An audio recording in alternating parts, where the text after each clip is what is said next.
Nó cũng thay có một tuổi ha.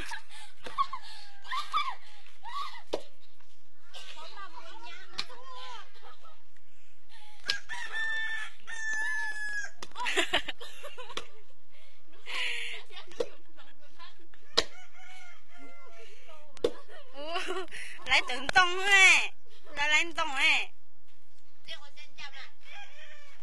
Ăn nó qua hay rồi chia tuần chùa họ tuần tông ha.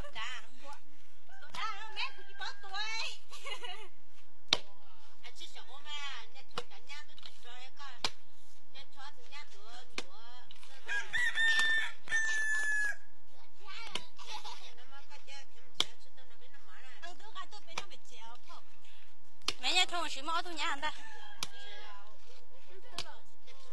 Có tôi mua. Cô bỏ cái gì cô sao để cho nhà thôn được nó.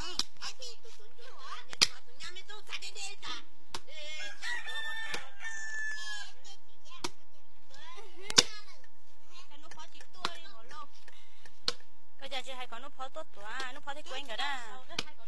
Ôi yo, thì chị chế là chị tốt thế chị.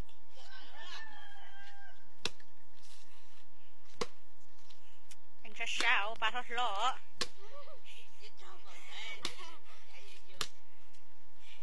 Sữa nâng vua đi à.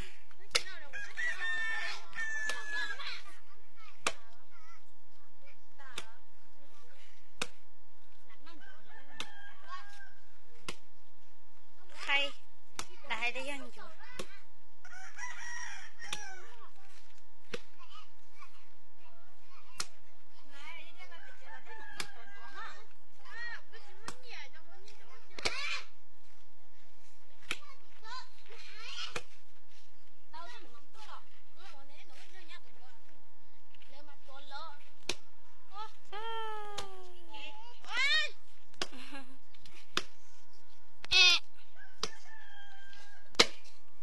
Phải kể đeo luôn là tôi trâu con.